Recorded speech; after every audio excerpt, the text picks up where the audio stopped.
CA, CMA, CS, CAT, banking, TNPSC இப்படி பல எக்ஸாம்ஸ்க்கு coaching எடுத்து அதில் 100% ரிசல்ட் எதிர்பார்க்குறீங்களா? அதுக்கு தான் நாங்கள் இருக்கோம் ICP ப்ரொஃபஷனல் அகாடமி. ஒவ்வொருவருக்கும் தனித்தனியாக கோச்சிங் ப்ளஸ் ஹாஸ்டல் வசதியோட கம்மியான ஃபீஸில் நீங்கள் எதிர்பார்க்குற ரிசல்ட். எங்களை சந்தித்து சாதிக்க நீங்கள் அணுக வேண்டிய முகவரி 973 TELC church complex, town hall bus stand, Coimbatore 640101. தொடர்புக்கு 9894795915 என்ற தொலைபேசி எண்ணை தொடர்பு கொள்ளவும். விரைந்து சேருவீர், பயன்பெறுவீர்.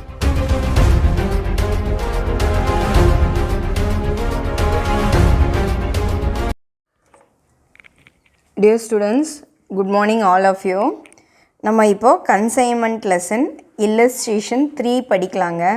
ஸோ இல்லஸ்ட்ரேஷன் 3 டைரெக்டாக நீங்கள் பார்க்குறத விட கன்சைன்மெண்ட்டோட பேசிக்ஸு, அதுக்கப்புறம் வந்துட்டு உங்களுக்கு அதனோட ஜேர்னல் என்ட்ரி, ஃபஸ்ட்டு ப்ராப்ளம் அப்படி எல்லாமே நான் யூடியூப்பில் போட்டிருப்பேன். அதெல்லாம் பார்த்ததுக்கப்புறம் உங்களுக்கு தேர்டு ப்ராப்ளம் பார்த்தீங்கன்னா உங்களுக்கு அந்த கண்டினியூட்டி கிளியராக இருக்கும், பர்ஃபெக்டாக அண்டர்ஸ்டாண்ட் பண்ணி படிச்சுக்கிட்ட மாதிரி இருக்கும்.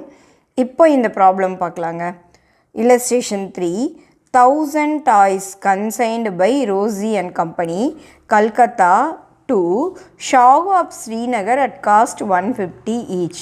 1000 toys RN கம்பெனி வந்துட்டு சாகு ஆஃப் ஸ்ரீநகருக்கு அனுப்புகிறாங்க. ஸோ ஓனர் வந்து ரோசி அண்ட் கோ, ஏஜெண்ட் வந்து ஸ்ரீநகர், சாகு ஆஃப் ஸ்ரீநகர். 150 வாங்குறாங்க. ஸோ 1000 × 150 1,50,000. இது வந்து குட்ஸ் அண்ட் அண்ட் கன்சைன்மெண்ட்டுன்னு வச்சுக்கலாம். Rosy and company paid freight charges, owner பண்ணுற செலவு வந்து 10,000 and insurance 1,500. So consignment account debtor to பேங்க்குன்னு இந்த 10,000 1,500 11,500 இந்த ஜேர்னல் என்ட்ரி இதுக்கு சொல்லிக்கலாம். During the voyage 100 toys were totally damaged by fire. வழியில் வரும்பொழுது 100 toys வந்துட்டு தீ பிடிச்சிருச்சு and had to be thrown overboard. சரக்கு ஜாஸ்தியாக இருந்ததுனால உங்களுக்கு 100 toys வந்துட்டு totally damaged. Sahu took the delivery of the remaining toys 14,400 as customs duty. 1000 toys அனுப்பியிருக்காங்க. அதில் 1000 toys வந்துட்டு டோட்டலி டேமேஜ்டு. ஸோ ரிமைனிங் நம்மக்கிட்ட எவ்வளோ இருக்கும்? இந்த ரிமைனிங்கோட மீனிங் என்ன? 1000 - 100 900 toys. எவ்வளோ ரூபாய் பே பண்ணி கஸ்டம்ஸ் டியூட்டி பே பண்ணுறாங்க? 14,400. Sahu sent a bank draft 50,000. Sahu வந்துட்டு அட்வான்ஸ் வந்து அனுப்புகிறாரு ஓனருக்கு 50,000. So bills receivable account debtor to Sahu account அப்படின்னு சொல்லலாம். Later sent and account sales, மறுபடியும் வந்து அக்கௌண்ட் சேல்ஸ் அனுப்புகிறாங்க. 800 toys had been sold at ₹220. 800 toys 220 rupeesக்கு sale பண்ணுறாங்க. ஸோ 800 × 220 வந்து சேல் என்ட்ரி போட்டுடலாம். இப்போ நமக்கு கேல்குலேஷன் எப்படி வருங்க? 1000 toysல 100 toys வந்துட்டு ஃபயர் ஆயிடுச்சு, ரிமைனிங் 900, 800 சேல் ஆயிடுச்சு, 100 வந்து அன்சோல்டு ஸ்டாக் வரும் அப்படின்னு நம்ம கொஷினை படிக்கும்போது நம்மளால் அண்டர்ஸ்டாண்ட் பண்ணிக்க முடியுது. Expenses incurred by Sahu on godown rent and advertisement etcetera. Amount agent பண்ணுற எக்ஸ்பென்சஸ் பார்த்திங்கன்னா உங்களுக்கு 2,000. Sahu was entitled to a commission 5%. ஏஜென்ட்டுக்குரிய கமிஷன் வந்துட்டு உங்களுக்கு 5%. One of the credit customer, ஒரு கஸ்டமருக்கு நீங்கள் கிரெடிட் சேல்ஸ் பண்ணியிருக்கீங்க, குட் நாட் பே 5 toys. 5 toysக்கு அவர் வந்து அமௌண்ட்டு பே பண்ணல. ஒரு என்ன ரேட்டுக்கு நம்ம சேல் பண்ணியிருக்கோம்? 220 rupeesக்கு சேல் பண்ணியிருக்கோம். ஸோ 5 × 220 வந்துட்டு உங்களுக்கு பேட் டெட்ஸ். இங்கே பேட் டெட்ஸ் வந்துட்டு குட் நாட் பே அப்படின்னாவே பேட் டெட்ஸு. கொஷினில் டெல் கிரெடர் கமிஷன் அப்படிங்கிற ஒரு வேர்டு கொடுக்காதனால பேட் டெட்ஸை யார் ஏற்றுக்கணும்னா ஓனர் தான் ஏற்றுக்கணும்.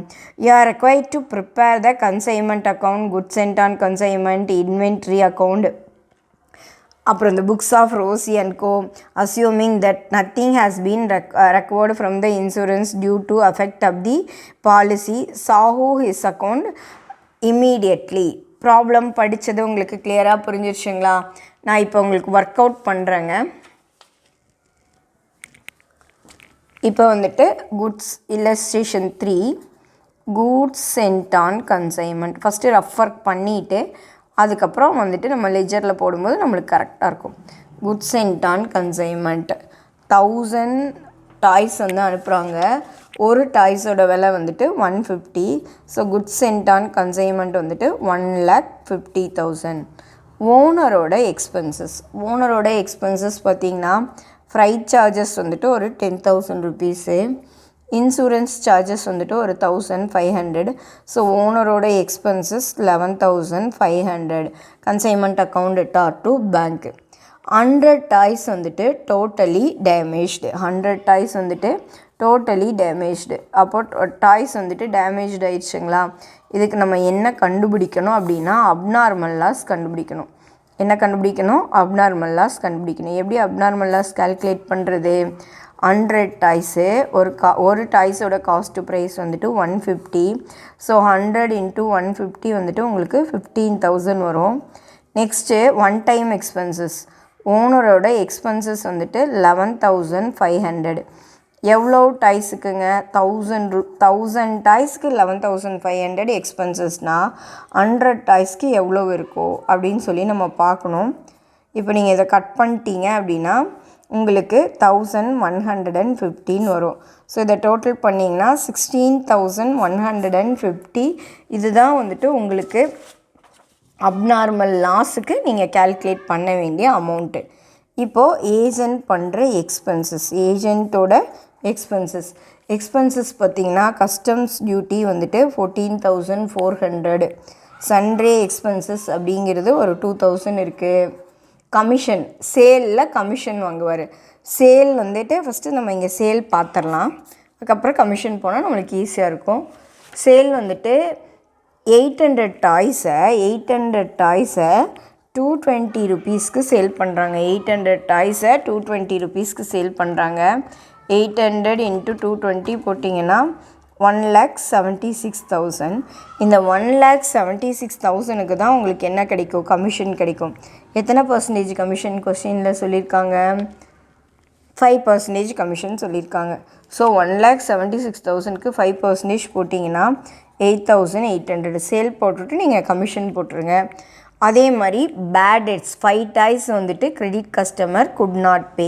ஸோ அந்த பேட் டெட்ஸும் வந்துட்டு நீங்கள் கணக்கில் கொண்டு வரணும், எக்ஸ்பென்சஸாக கணக்கில் கொண்டு வரணும். 220 டாய்ஸு, ஒரு டாய்ஸ் 5 டாய்ஸ் வந்துட்டு இதாகுது. ஸோ அது வந்துட்டு ஒரு 1,100. ஸோ ஏஜென்ட்டோட எக்ஸ்பென்சஸ் எல்லாம் பார்த்தீங்கன்னா டோட்டல் பண்ணிங்கன்னா உங்களுக்கு எவ்வளோ வருதுன்னா 26,300. எல்லா கேல்குலேஷனும் நம்ம போட்டு வச்சிட்டோம். இனி வந்துட்டு அன்சோல்டு ஸ்டாக்கு கேல்குலேஷன் போடலாம். கேல்குலேஷன் ஆஃப் அன்சோல்டு ஸ்டாக் உங்களுக்கு எப்படி இருக்குது? இப்போது 1000 டாய்ஸ் வந்துட்டு அனுப்புனாங்க. 100 டாய்ஸ் வந்துட்டு உங்களுக்கு ஃபயர் ஆயிடுச்சு. மீதி ரிமைனிங் எவ்வளோ டாய்ஸ் இருக்குது? 900 டாய்ஸ். அதில் 800 வந்துட்டு சேல் ஆயிடுச்சு. அப்போ மீதி 100 வந்துட்டு அன்சோல்டு ஸ்டாக். மீதி 100 வந்துட்டு உங்களுக்கு என்ன? Unsold stock. இப்போ கேல்குலேஷன் ஆஃப் அன்சோல்டு ஸ்டாக்கு பார்த்துடலாங்களா? Calculation of unsold stock. இப்போது 100 டாய்ஸ் இருக்குது. ஒரு டாய்ஸோட விலை வந்துட்டு உங்களுக்கு எவ்வளோ ரூபா வருது அப்படின்னா காஸ்ட்டு வந்துட்டு 150. அப்போ 100 டாய்ஸ்க்கு உங்களுக்கு என்ன வரும்? 15,000. அடுத்தது ஃப்ரைட்டு சார்ஜஸ், ஓனர் பண்ணுற செலவு மொத்தம் வந்துட்டு 11,500 பண்ணுறாரு. டோட்டலாகவே ஓனர் பண்ணுற செலவு 11,500 வந்துட்டு 1000 குட்ஸுக்கு. ஸோ 100 குட்ஸ்க்கு என்ன அப்படின்னு நீங்கள் பார்த்தீங்க அப்படின்னா உங்களுக்கு 1,150 வரும். 1,150. ஏஜென்ட் பண்ணுற one time expenses customs duty இது வந்து ஏஜென்ட்டோடது. அவர் பண்ணுற செலவு வந்துட்டு 14,400. ஃபார் ஹவு மெனி குட்ஸ் அப்படின்னா அவர் ரிசீவ் பண்ணுறது 900. அவர் ரிசீவ் பண்ணுறது எவ்வளோ குட்ஸுங்க? 900 குட்ஸ். இந்த இடத்துல கேர்ஃபுல்லாக கவனிக்கணும். 14,400 வந்துட்டு 900 குட்ஸுக்குன்னா அன்சோல்டு வந்துட்டு உங்களுக்கு 100. அது எவ்வளோ வருது? 1,600 வருது. இதை டோட்டல் பண்ணிங்கன்னா 17,750. இதாங்க கேல்குலேஷன் ஆஃப் அன்சோல்டு ஸ்டாக். இந்த மாதிரி ஃபஸ்ட்டு ரஃப் ஒர்க்கு பண்ணி ப்ராக்டிஸ் பண்ணிடுங்க. அதுக்கப்புறம் நீங்கள் ஜேர்னல் என்ட்ரிக்குள்ளே போனீங்க அப்படின்னா ஈஸியாக வந்துட்டு நம்ம ஜேர்னல் என்ட்ரியை வந்துட்டு நம்ம போட்டுக்கலாம். அதுக்கப்புறம் எப்படி ஜேர்னல் என்ட்ரிக்கு உள்ளே போகிறது அப்படிங்கிறது. இப்போது கன்சைன்மெண்ட் டு சாகு அக்கௌண்ட். ஓகேங்களா, consignment to Sahu account. Next Sahu's account. இந்த 2 லெஜரும் போட்டு ப்ராக்டிஸ் பண்ணிட்டீங்கன்னா போதுங்க. ஃபஸ்ட்டு ஜர்னல் என்ட்ரி என்ன படித்தோம்? கன்சைன்மெண்ட், இது டெபிட்டு, இது credit. Consignment account debtor to, நான் சிம்பிளாக எழுதுறேங்க, நீங்கள் ஃபுல்லாக எழுதுங்க. Goods sent on consignment. Consignment account debtor to goods sent on consignment account அப்படின்னு 1,50,000. Consignment account debtor to goods sent on consignment account first journal entry. ரெண்டாவது journal entry consignment account debtor to bank. பேங்க்கு owner பண்ணுற எல்லா எக்ஸ்பென்சஸையும் எழுதணும். 11,500 ஓனரோட expenses. Third journal entry நம்ம என்ன எழுதணுங்க? Advance வந்துட்டு ஏஜென்ட் கிட்டேருந்து நம்ம ரிசீவ் பண்ணியிருப்போம். ஸோ இங்கே வந்துட்டு பில்ஸ் ரிசீபிளுக்கு பதிலாக பேங்க் டிராஃப்ட்டு. அப்போது நம்ம என்ன எழுதலாம்? Bank account debtor to Sahu and account. அப்போது பை பேங்க்குன்னு சொல்லிவிட்டு ப்ராக்கெட்டில் நம்ம என்ன பண்ணலாம்? அட்வான்ஸ் நம்ம பேங்க்கில் ரிசீவ் பண்ணியிருப்போம், ஓனர் வந்து ரிசீவ் பண்ணியிருப்பார் சாகு கிட்டேருந்து. Credit what goes out. ஓகேங்களா. தென் ஏஜென்ட்டோட எக்ஸ்பென்சஸ். ஏஜென்ட்டோட expenses consignment account debtor to Sahu expenses. Sahu expenses நம்ம ஒர்க்கிங் நோட்ஸில் போட்டு வச்சோம். மொத்தம் சாகுவோட எக்ஸ்பென்சஸ் பார்த்திங்கன்னா கஸ்டம்ஸ் வந்துட்டு உங்களுக்கு அவர் பண்ண கஸ்டம்ஸ் வந்துட்டு 14,400 பே பண்ணுறாரு. சன்ட்ரி எக்ஸ்பென்சஸ் அப்படின்னு ஒரு 2,000 பே பண்ணுறாரு. அவருக்கு சேர வேண்டிய கமிஷன் வந்துட்டு 5% ஒரு 8,800. ஒரு பேட் டெட்ஸு, ஏன்னா கொஷினில் இங்கே டெல் கிரெடர் கமிஷன் கொடுக்காதனால பேட் டெட்ஸு 5 டாய்ஸுக்கு வந்துட்டு சேல் பண்ண காசு நமக்கு கிடைக்கல. ஸோ சாகுவோட எக்ஸ்பென்சஸ் 26,300. 26,300. அப்போ என்ன எழுதலாம்? Consignment account debtor to Sahu expenses, Sahu account அப்படின்னு போடலாம். ஸோ சாகு அக்கௌண்டோட கிரெடிட் சைடில் பை கன்சைன்மெண்ட் அப்படின்னு போட்டு இந்த டோட்டல் 26,300 ஆப்போசிட் என்ட்ரி வருதுங்க. ஓகேங்களா. நெக்ஸ்ட்டு நம்ம ஒரு சேல் என்ட்ரி போடுறோம். சேல் என்ட்ரி என்ன? Sahu account debtor to consignment. Sahu account debtor to consignment. சாகுவோட டெபிட் சைடில் கன்சைன்மெண்ட் அப்படின்னு எழுதலாம். எவ்வளோ ரூபாய்க்கு சேல் பண்ணியிருக்காங்க? 1,76,000க்கு சேல் பண்ணியிருக்காங்க. இங்கே வந்து கிரெடிட் சைடில் பை சாகு அக்கௌண்ட் அப்படின்னு போட்டு 1,76,000 எழுதிடலாம். Next abnormal loss entry. abnormal loss account debtor to consignment account. Abnormal loss account debtor to consignment account. So abnormal loss account அப்படின்னு போட்டுட்டு எவ்வளோ ரூபாய் வருது? 16,150 வருது. தென் அன்சோல்டு ஸ்டாக்குக்கு நம்ம ஒரு என்ட்ரி போடலாம். Stock on consignment account debtor to consignment account. இல்லைனா இன்வென்டரியும் நம்ம சொல்லலாம், ஸ்டாக் ஆன் கன்சைன்மெண்ட்டும் சொல்லலாம், ரெண்டுமே ஒன்று தான்.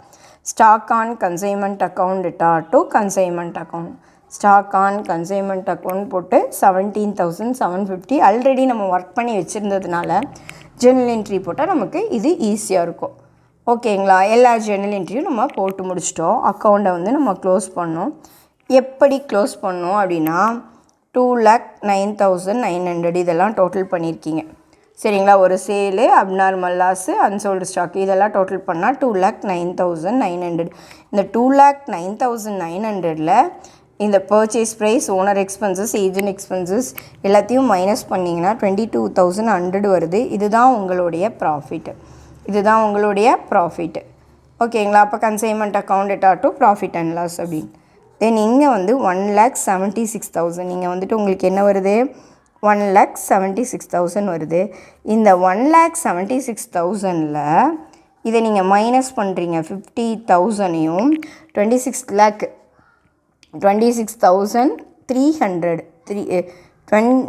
26,300 நான் தப்பாக எழுதியிருக்கேன். 26,300 ஏஜென்ட்டோட எக்ஸ்பென்சஸ் வந்துட்டு 26,300.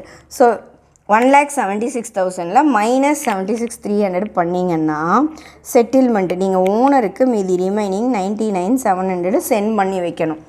அதாவது இதனோட மீனிங் என்னென்னா சாகு வந்து 1,76,000க்கு குட்ஸை சேல் பண்ணிட்டார்.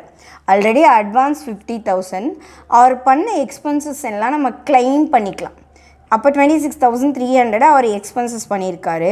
ஸோ அது போக ரிமைனிங் அமௌண்ட் அவர் கையில் 99,700 இருக்குது. ஸோ இந்த 99,700 அவர் வந்து என்ன பண்ணிடுவார் அப்படின்னா ஓனருக்கு அனுப்பி வச்சுருவார். அப்போது பேங்க் அக்கௌண்ட் @2 ஷாகு அக்கௌண்ட் அப்படின்னு சொல்லிவிட்டு அந்த என்ட்ரியை போட்டுடலாங்க. இந்த மாதிரி கொஷினை படித்து அண்டர்ஸ்டாண்ட் பண்ணிவிட்டு நீங்கள் ப்ராக்டிஸ் பண்ணினீங்க அப்படின்னா உங்களுக்கு இந்த கன்சைன்மெண்ட் லெசன் ஈஸியாக இருக்குங்க.